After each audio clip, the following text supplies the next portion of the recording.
ভাই চাকরিবাজি করে। হ্যাঁ, ওদেরকে একটু টাইটের মধ্যে রাখতে হয়। তোর তো এরকম করে নাকি? হ্যাঁ, মাঝে মাঝে টাইট দিবি।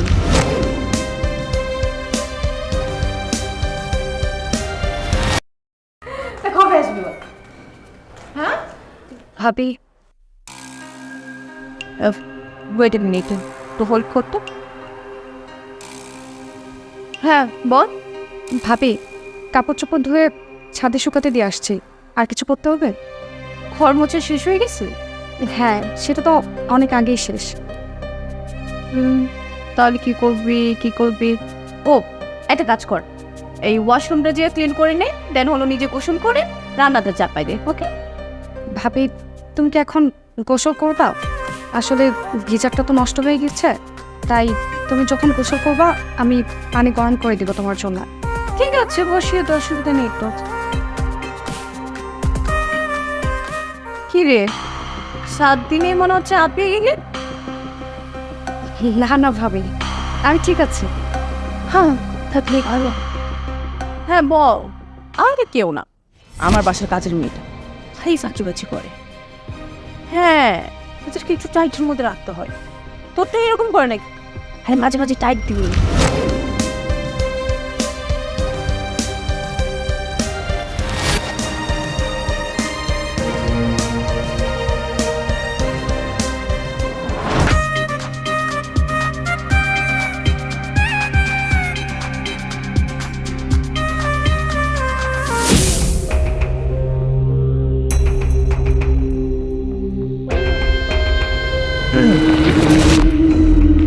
আপনি কে?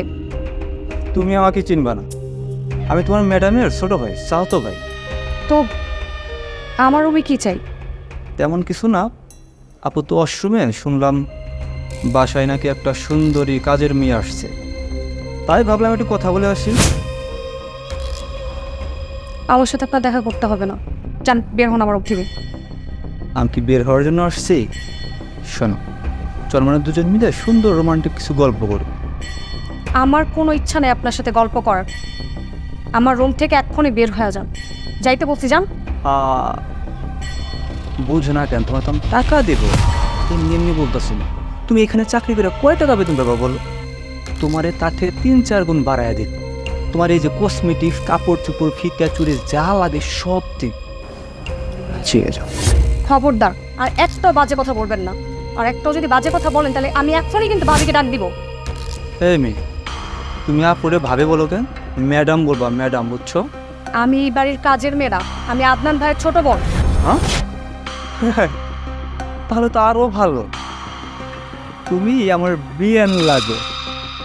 শোন, বিয়ান যেহেতু হইসই, চলুন আমরা একটু রোমান্টিক কথা বলি। আসো, এখানে বসে একটু রোমান্টিক কথা বলি, আব্বু এখনো ওয়াশরুমে আসছে।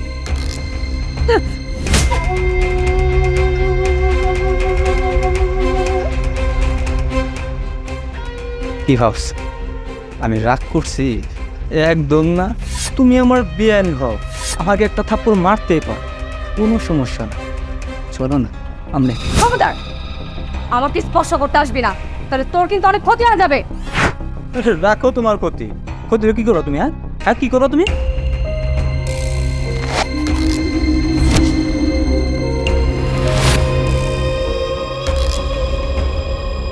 আপু,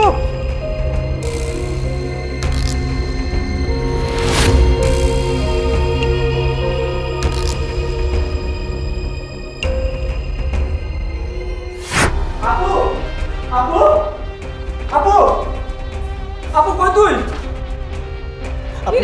ভাই, তোর কি হয়েছে? তোর মুখে রক্ত কেন? আপু, রক্ত থাকবো না কি থাকবো? তুমি যে মায়েরা নিয়ে আসছো তো সাধারণ মেয়ে না, ও একটা ডেঞ্জারাস, একটা ডাইনি মেয়ে। আমার একটা থাপ্পড় দিছে গালে, এখন কোথাতে রক্ত আসতেছে। আপু, আমি মনে আর বাঁচবো না আপু। কি বলছিস সেসব? সর্বনাশী কথাবার্তা, তোর কিচ্ছু হবে না। মালা, এই মালা, অপয়ের বাচ্চা এদিকে আয়। মালা, আয়, তুই তোর একদিন ক্যামেরা দিন। জি ভাবি, কিছু হয়েছে? তুই আমার ভাইরে কি করছিস? ও আমার অনুমতি ছাড়া আমার রুমে ঢুকেছে আর আমার সাথে বেয়াদবি করেছে, তাই ওকে আমি একটা থাপ্পড় দিয়েছি। কি? কত বড় সাহস! ছোট লোকের বাচ্চা, তুই আমার ভাইয়ের গায়ে হাত তুলছিস? আজকে আসুক তোর ভাই, তোর একদিন কি আমার একদিন। আপু এই মেয়ে কিন্তু খুবই ডেঞ্জারাস, এই মেয়ে কিন্তু সাধারণ মেয়ে না। আপু আমি মনে হয় বাঁচবো না আপু। কি বলেছিস তুই? তোকে নিয়ে এখন হাসপাতালে যেতে হবে, চল না চল হাসপাতালে চল। আপু আপনি নিজে যেতে পারো, তোমার যেতে হবে না। আমি তোমার আবার বলতেছি এই মেয়ে কিন্তু ডেঞ্জারাস, এটা রাখোস মেয়ে। আমার ভাইয়ের যদি কিছু হয় না, আমি কিন্তু তোকে ছাড়বো না, অপয়ার বাচ্চা।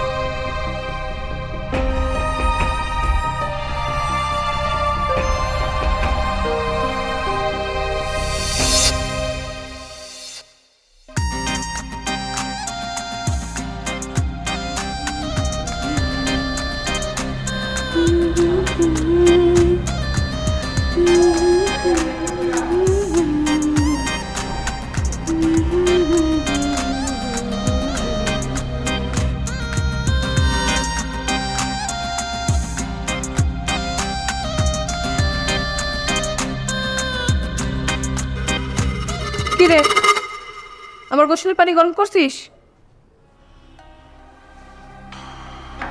ভাবি আমি তো ভুলে গেছি। কি বললি তুই? এত গুরুত্বপূর্ণ একটা জিনিস তুই ভুলে গেছিস? কি করবো ভাবি, বাসার এত কাজের মধ্যে আমি না ভুলে গেছি। আমি এক্ষুনি পানি গরম দিচ্ছি, তুমি একটু অপেক্ষা করো। এই দাঁড়া দাঁড়া, তুই কি বললি? এত কাজ মানে? এত কাজই তো ভাবি, বাসার সব কাজ, তোমার কাজ, এই সব কিছু তো আমিই করি। 2 দিন ধরে একটু কাজ করে আজকে তুই আমাকে খোটা দিয়ে দিচ্ছিস? ভাবি তুমি আমার সাথে এরকম ব্যবহার করতেছো কেন? তো কি করব? তোর মতো সামান্য 2 টাকার একটা মেয়েকে নিয়ে আমি কি করবো? মাথায় তুলে নাচবো? ভাবি তুমি আমার সাথে এরকম ব্যবহার কেন করতেছো? মনে হইতেছে যেন আমি তোমার বাসায় কাজের মেয়ে। কাজের মেয়ে তো, কাজের মেয়ে না তো তুই কি? তুই হলি আদনানের সৎ বোন। গ্রামে তো তোকে কেউ রাখতে চায় না, সবাই তোকে দেখলে ভয় পায়, সবাই তোকে বের করে দিতে চায়, আর সেই জন্য আমার ঘরে এসে পড়ছিস। তুই কাজ করে খাবে না, তাতেও তোর কত সমস্যা। ভাবি তুমি ওকে খাওয়ার ফটো দিলা? হ্যাঁ দিলাম, দিব না তো কি করবো?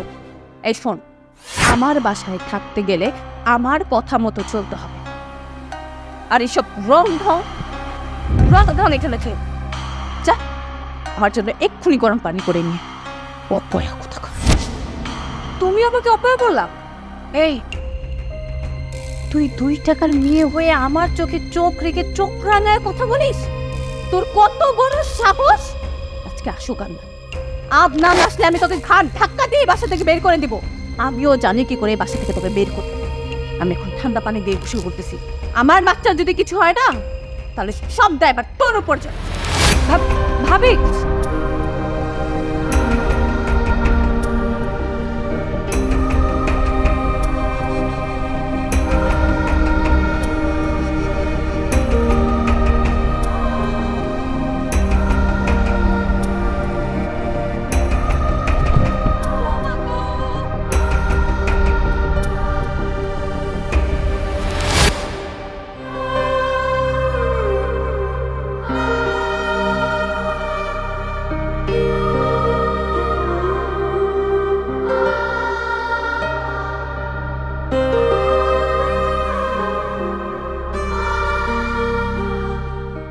আমি তোমাকে আগে বলছিলাম তোমার ওই সৎ বোন একটা অপয়া। ওকে বাসায় রেখো না, ওকে বের করে দাও, ওকে বাসায় রাখাটা রিস্ক। আমার কথা শুনো নেই, আজকে আমার সব কিছু শেষ হয়ে গেল ওর জন্য।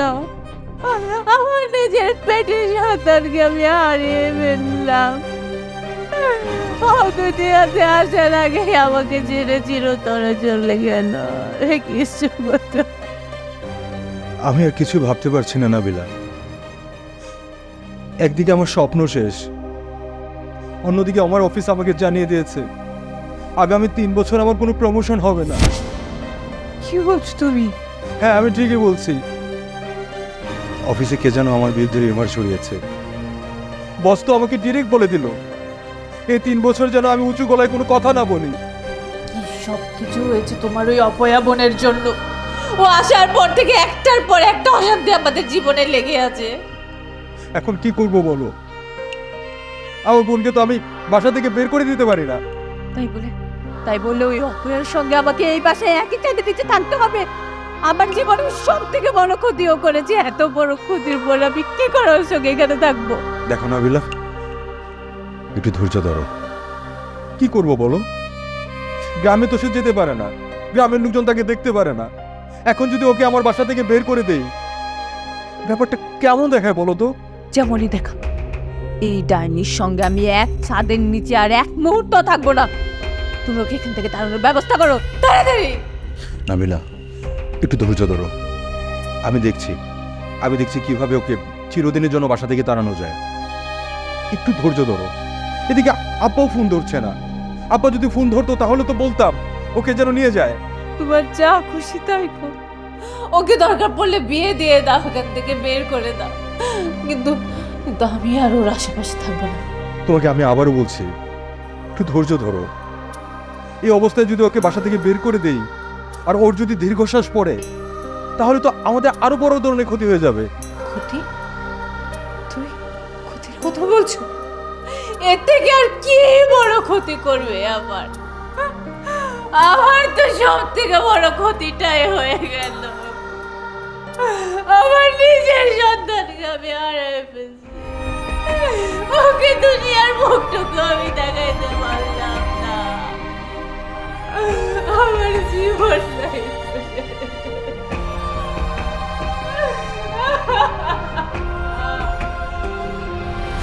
না সুমন, জি ভাই, থ্যাংক ইউ। আমার বোন বলে বলছি না, আসলে ও খুব ভালো মেয়ে। বুঝতে পেরেছি। আসলে আয় বস।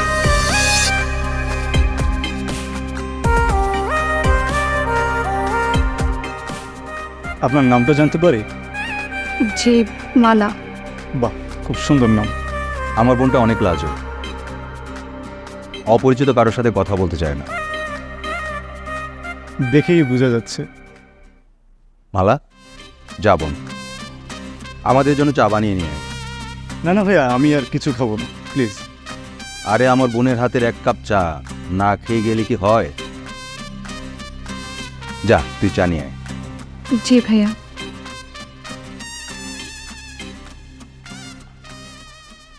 ভাইয়া, সত্যি একটা কথা বলি, আপনার বোনকে আমার অনেক পছন্দ হয়েছে।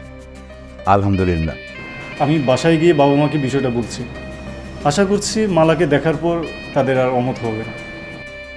আসলে কি জানো, ছোটবেলায় আমার মা মারা যায়।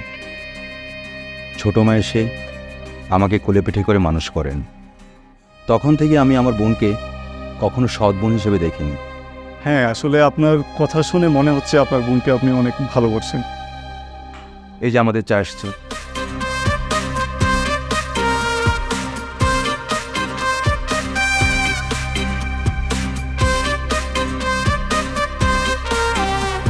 Thank you.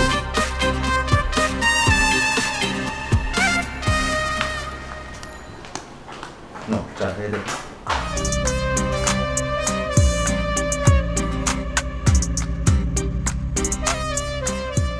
মানে সুমন, তাহলে তুমি বাসায় গিয়ে তোমার বাবা মার সাথে কথা বলো। জি ভাইয়া, আমি আজকে বাবা মার সাথে কথাটা বলছি। আর ভাবিকে দেখছি না। ও হ্যাঁ, তোমাকে তো বলাই হয়নি, তোমার ভাবি একটু অসুস্থ, রুমে শুয়ে আছে। ও, আসলে ব্যাড নিউজটা আমিও শুনেছি ভাইয়া। কী করবেন, অ্যাক্সিডেন্ট তো অ্যাক্সিডেন্ট। আজ তাহলে উঠি, বাবা মাকে তো নিউজটা দিতে হবে। ঠিক আছে সুমন, সাবধানে যেও। ভালো থাকবেন। আসসালামু আলাইকুম। ওয়ালাইকুম সালাম। আরে এই মালা, মালা,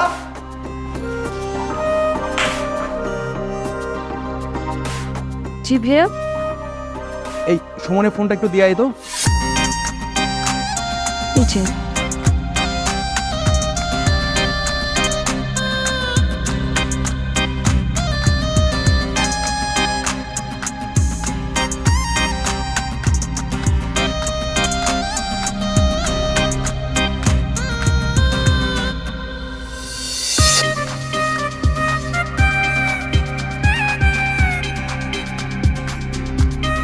বলছেন? আমাকে বলছেন? জি, আপনি আপনার ফোনটা ভেতরে রেখে এসেছেন। ও হ্যাঁ, তাই তো, থ্যাঙ্কস। আপনি কেন কষ্ট করে নিয়ে আসলেন? ভাইয়া বলল আপনাকে ফোনটা দিয়ে আসতে, তাই। মালা, আপনাকে আমার অনেক পছন্দ হয়েছে। জানি না আপনার আমাকে কেমন লেগেছে। দু একদিনের মধ্যে আমি আমার বাবাকে আপনার ভাইয়ের সাথে কথা বলতে পাঠাবো। সেই পর্যন্ত ভালো থাকবেন। আপনিও ভালো থাকুন। আচ্ছা, একটা কথা বলি। হ্যাঁ শিওর। কি কথা? আপনি কি বাইক চালান? না, আমার বাইক নেই। আমি অবশ্য বাইক চালানো এখনো শিখতে পারিনি। খুব ভালো। কিন্তু বাইক নিয়ে প্রশ্ন কেন? আসলে বাইক আমার খুব ভয় লাগে, তাই। কিন্তু ভয়ের কি হলো? বিয়ের পর আমি বাইক চালানোটা শিখে ফেলবো, তারপর আপনাকে পিছনে নিয়ে একদম দেশান্তরী হয়ে যাব। না না, আপনি কখনো বাইক চালাবেন না, এটা আমার অনুরোধ আপনার কাছে। আরেকটা কথা, বিয়ের আগ পর্যন্ত একটু সাবধানে চলবেন। সাবধানে কেন? তেমন কিছু না, আসলে মুরব্বীরা বলে তো, শুভ কাজের আগে অশুভ জিনিস আশেপাশে ঘোরাফেরা করে, তাই। আরে ধর, আমি এসব কুসংস্কার বিশ্বাসই করি না। আপনি বাসায় যান। আর হ্যাঁ, কাল কিন্তু আমি আবার আসবো, আপনাকে নিয়ে ঘুরতে যাব। যাবেন তো? যদি ভাইয়া অনুমতি দেয় তাহলে। ভাইয়া অনুমতি দিবে না কেন? অবশ্যই অনুমতি দিবে। কাল দেখা হচ্ছে।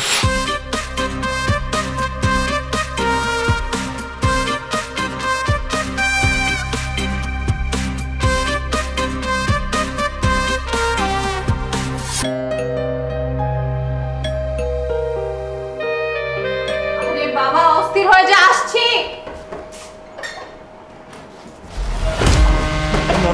না নাবিলা, মালা কোথায়? কি ব্যাপার, তোমাকে এরকম অস্থির লাগতেছে কেন? জানো নাবিলা, মালা সত্যি একটা অপয়া। সেটা তুমি আজকে বুঝতে পারলে? আমি তো শুরু থেকেই বলে আসতেছি এই মেয়েটা একটা অপয়া, কিন্তু তুমি তো আমাকে বিশ্বাস করোনি। এখন বিশ্বাস হলো তো? সর্বনাশ হয়ে গেছে নাবিলা, বড় ধরনের একটা সর্বনাশ হয়ে গেছে। আরে বাবা, কি সর্বনাশ হয়েছে সেটা তো বলবে। আরে সুমন, সুমন? সুমনের কি হচ্ছে? সুমনের বাসায় গ্যাস সিলিন্ডার ব্লাস্ট হয়েছে। ওর বাবা মা বোন মারা গেছে। সুমনের অবস্থা আশঙ্কাজনক, 40% পড়ে গেছে। আমি তোমাকে আগে বলেছিলাম এই মেয়ে আমাদের কারো ভালো হতে দিবে না, ও সবাইকে শেষ করে দিবে।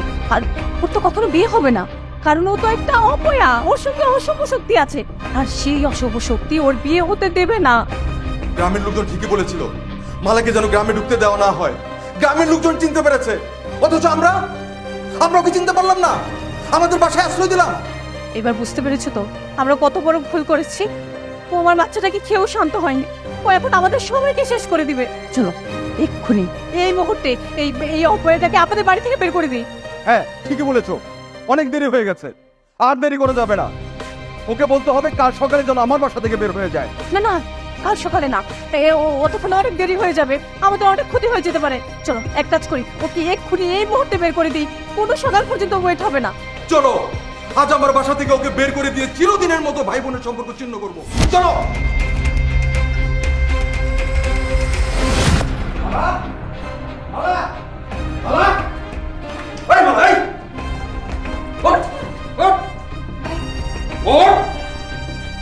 এই মুহূর্তে আমার বাসা থেকে বের হয়ে যাবি, যা। ভাইয়া কি হয়েছে? তোর আর এই বাসায় থাকা যাবে না, তুই এক্ষুনি বাসা থেকে বের হ। ভাইয়া কি হয়েছে? কি বলতেছে এসব? যা বলতেছে একদম ঠিক বলতেছে, তোকে এর আগে এখান থেকে বের করে দেওয়া উচিত ছিল। আমরাই ভুল করেছি তোকে এখানে রেখে। বের হও, বের হও বলতেছি। ভাবি কি হয়েছে? তোমরা আমার সাথে এমন কেন করতেছো? একদম চুপ, কোনো কথা বলবি না। আসলে মানুষ ঠিক কথা বলে, তুই একটা অপয়া, অশুভ। জীবনে যারাই তোর ভালো চাইবে তাদেরই ক্ষতি হবে। তুই এক্ষুনি এই মুহূর্তে আমার বাসা থেকে বের হ। ভাইয়া আমি এত রাত্রে কোথায় যাবো? জাহান্নামে যাবি তুই, এক্ষুনি এই মুহূর্তে এখান থেকে বের হয়ে যা। তুই আমার সন্তান খেয়েছিস, যার সঙ্গে তোর বিয়ে ঠিক হয়েছে তাকেও খেয়েছিস। সুমনের মা বাবা মারা গিয়েছে, সুমন মৃত্যুর সঙ্গে পাঞ্জা লড়তেছে। এই সব কিছু কার জন্য হয়েছে? তোর জন্য। তুই একটা অপয়া। সুমন, একদম কথা বলবি না, কোনো কথা হবে না। আমার বাসা থেকে তুই বের হ। তোর জন্য, শুধুমাত্র তোর জন্য আমার যেখানে প্রমোশন হওয়ার কথা ছিল সেখানে ডিমোশন হয়েছে। তুই যদি আরেকদিন আমার বাসা থাকিস, এমনও হতে পারে আমার বাসায় বিস্ফোরণ হতে পারে। এক্ষুনি আমার বাসা থেকে বেরো, বেরো বলছি। ভাইয়া ভাই আমি ঘরে হাত ধরছি। ভাই কাল সকালে তোমরা ঘুম থেকে ওঠার আগে আমি বাড়ি ছেড়ে চলে যাবো। আপনি এই রাতটুকুর জন্য আমাকে দয়া করো। সেই ভাইয়ের কথাটা শোনো। ওই আমার তো দয়া হয়। তোর মতন ডাইনিকে যদি দয়া করি না তাহলে আমরা মারা করবো। তুই বের হ। তোর জন্য আজকে আমি সন্তান হারা। আমি আর কোনোদিন হতে পারবো না। ওকে তুমি ওকে দয়া করো না, ওকে দয়া করো। দয়া করো না, আসো করে দেও।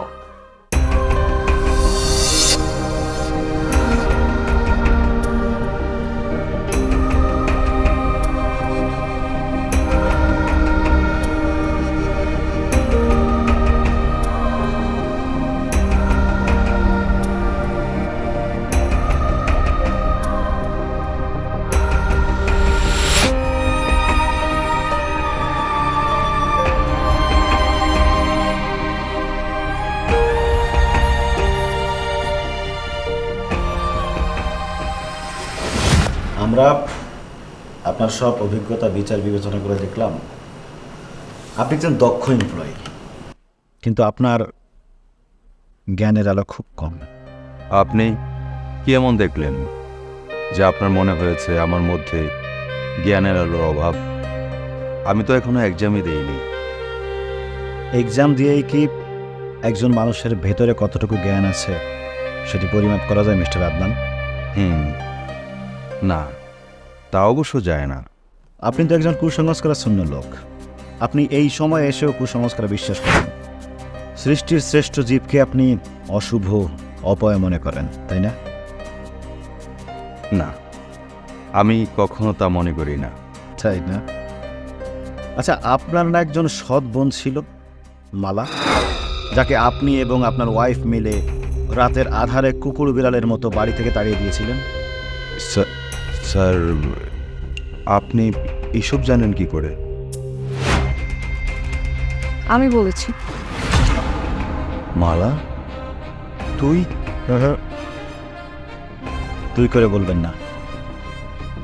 উনি এই অফিসের সিইও, আর আমি হচ্ছি এই অফিসের চেয়ারম্যান মতিউর রহমান খান। কিন্তু মালা, তুই এখানে কিভাবে আসলি? ভাইয়া, পৃথিবীটা গোল। আজ ভাগ্য আর সময় দুইটাই আমার সাথে আছে। যাকে তোমরা অপয়া মনে করে বাসা থেকে বের করে দিয়েছিলে, তাকে গাধার মতো খাটিয়ে তার মুখে 2 মুঠো ভাতও তুলে দাওনি। আজ চাকরি বাড়ি সব হারিয়ে তার কাছে রোজি রুটির জন্য এসেছো। এটাই জীবন। আমি আসলে কিছুই বুঝতে পারছি না রে বোন। খবরদার, আপনি ওই মুখে তাকে আর বোন বলে ডাকবেন না।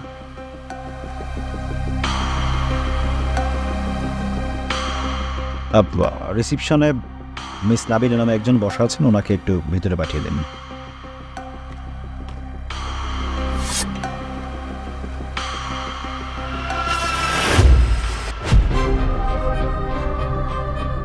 মালা, তুই? খবরদার, তুই করে বলবেন না। আপনি এবং আপনার হাজব্যান্ডের যদি এই অফিসে চাকরি হয় তাহলে উনি হবেন আপনাদের বস। হ্যাঁ, আপনি তো কুসংস্কারের জাহাজ। মানে? মানে মানে হলো আপনার হাত থেকে সাবান পড়েছিল বাথরুমে, সেই সাবানে পা পিছলে আপনি পড়ে গেলেন, আপনার মিসক্যারেজ হলো, আর দোষ পড়লো কার? অভাগী মালার। আর এই মালার গ্রামে যে ছেলের সাথে বিয়ে ঠিক হয়েছিল, সে বেপরোয়াভাবে মোটরসাইকেল চালানোর জন্য রোড অ্যাক্সিডেন্টে মারা যায়। সেই দোষ এসে পড়লো এই অভাগী মালার গায়ে। আর আপনার ভাই, চাচাতো ভাই এই মালাকে একা পেয়ে শ্লীলতা হানি করার চেষ্টা করেছিল। সেই সময় সে একটা থাপ্পড়ও দিয়েছিল, কিন্তু তার মুখের রক্ত কেন এসেছিল সে কথা তো আপনি জানেন খুব ভালো করে, কারণ সে আপনার স্বাস্থ্য ভাই। তার পুরনো রোগ থেকে রক্ত বেরিয়েছিল, আর সেই দোষে এসে পড়লো কার গায়ে? অভাগী মালার উপরে, তাই না? কিন্তু স্যার, সুমনের দুর্ঘটনা? ওই তো বললেন দুর্ঘটনা। ওটা নিছক একটি দুর্ঘটনা। যদি দুর্ঘটনা না হতো, আচ্ছা একটা জিনিস বলেন তো, ওই মুহূর্তে কি ওই বাড়িতে মিস মালা ছিল, নাকি সে ইচ্ছে করে গ্যাস সিলিন্ডারটা ব্লাস্ট করে দিয়েছে? জি না স্যার। তাহলে দোষটা মালার কি করে হলো? আরে এই স্মার্ট যুগে এসেও আপনাদের মতো কিছু মানুষ এখনো না সে অন্ধকারে পড়ে আছেন। আপনাদের ভিতরে এখনো সংস্কার আসেনি, আপনারা কুসংস্কারের ভিতরে ডুবে আছেন। আর আপনাদের কারণে এই মালার মতো মেয়ে আমার গাড়ির নিচে সুইসাইড করার জন্য ঝাঁপ দিয়েছিল, কিন্তু সৌভাগ্য কোনো মেয়ে মালার কিছু হয়নি। আর তারপর থেকে তো মালা আমার এখানেই জব করছে। কই আমার ব্যবসার তো অবস্থা খারাপ হয়নি, বা আমার এখানে তো তার দ্বারা কোনো ক্ষতি হয়নি, বা সে আসছে তাকে দেখে আমার এখানে কোনো অঘটন ঘটেনি। তাহলে এই দোষগুলো কার? এই যুগের মানুষ হয়ে আপনাদের ভিতরে এই ধরনের কুসংস্কার থাকা কি শোভা পায় বলো? মালা, বোন আমার, তুই আমাকে ক্ষমা করে দে রে বোন। না না ভাইজান, তুমি আমার কাছে ক্ষমা চেয়েও না। আমি তো সে কবে সব কিছু ভুলে গিয়েছি। আসলে সেদিন রাত্রে যদি তোমরা আমাকে না বের করে দিতে, তাহলে আমি হয়তো বা কোনোদিনও নিজের পায়ে দাঁড়াতে পারতাম না। সেই জন্যে হয়তো বা আজ আমি নিজের পায়ে দাঁড়াতে পেরেছি, আর এই গার্মেন্টসের হাজার হাজার মালার পরিবারের দায়িত্ব নিতে পেরেছি। এতেই আমি অনেক হ্যাপি। বন্ধুরে, আমার তুই মাফ করে দে। আমি তোমাকে অনেক অত্যাচার করেছি, আর তার শাস্তি স্বরূপ চিরদিনের জন্য আমার সাথে হারিয়েছে। না না ভাবি, তুমি কান্না করো না। দেখো, আল্লাহ তাআলা তোমাদের ঠিকই সন্তান দান করবে। দেশের বাইরে আমি তোমার চিকিৎসা করাবো, যত টাকা প্রয়োজন হয় আমি দেব। আল্লাহ তাআলা ঠিকই তোমাদের সন্তান দান করবে, দেখো। মালা, বোন আমার, তোরে আমি মনে মনে কত বকেছি, কি না কি বলেছি।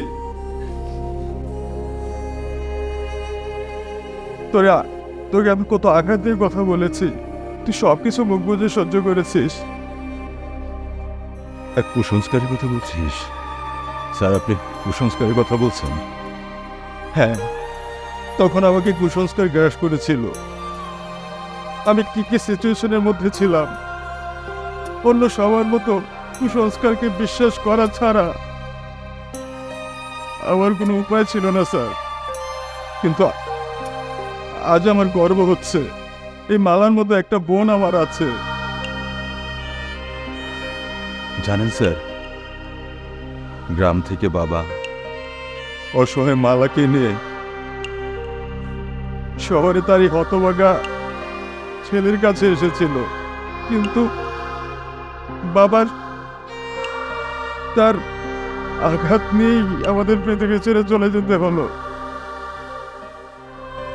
বাবা আমার সুখ পায়নি, কিন্তু আজ বোন আমার, আজ বাবা নিশ্চয় দেখতে পাচ্ছে তুই কত বড় হয়েছিস। আজ তুই আর অসহায় নাই, তুই হাজারো অসহায় মালার কর্মসংস্থানের ব্যবস্থা করে দিচ্ছিস, তুই হাজারো অসহায় মালাকে বিয়ে দিয়ে দিচ্ছিস। এই তো কি সুন্দর একটা পরিবেশ, সমস্ত কুসংস্কার এবং অশুভ শক্তিকে দূরে ঠেলে আজ ভাই বোন ভাবি এক হয়ে গেছে, দেখতেই ভালো লাগছে।